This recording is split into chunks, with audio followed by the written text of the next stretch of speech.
જ્યારે ઇઝરાયલે તો કહી દીધું કે અમે કોઈ બનાના રિપબ્લિક નથી, અમે એક સંપ્રભુ અને સ્વતંત્ર રાષ્ટ્ર છીએ અને આ ડીલ છે એ અમને કોઈ સુરક્ષા ગેરંટી આપતી નથી.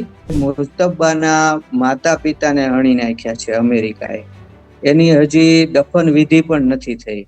એટલે ત્યાં એવા આક્ષેપો થવા લાગ્યા છે ઈરાનમાં કે હજી તો તમારા આ અલી ખોમૈનીની દફન વિધિ નથી થઈ અને તમે ડીલ કરવા માંડ્યા. કે ઇઝરાયલ ડરી રહ્યું છે એટમ બોમ્બથી અને એટલા માટે ડીલમાં સહમત નહીં થાય. તમે 2-4 દિવસમાં જ જોજો કે મોટા ધડાકા કરશે. કે મંગળ છે 20 જૂનથી એ વૃષભ રાશિમાં આવશે એટલે શનિની દ્રષ્ટિમાં આવશે, શનિ ને મંગળનો સંબંધ થશે.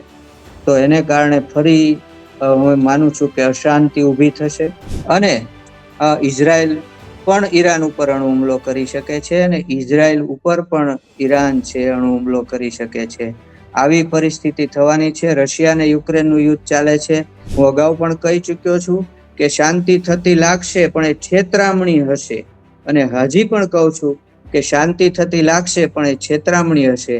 અંતે વિશ્વમાં ઠેક ઠેકાણે તમને યુદ્ધો જોવા મળશે.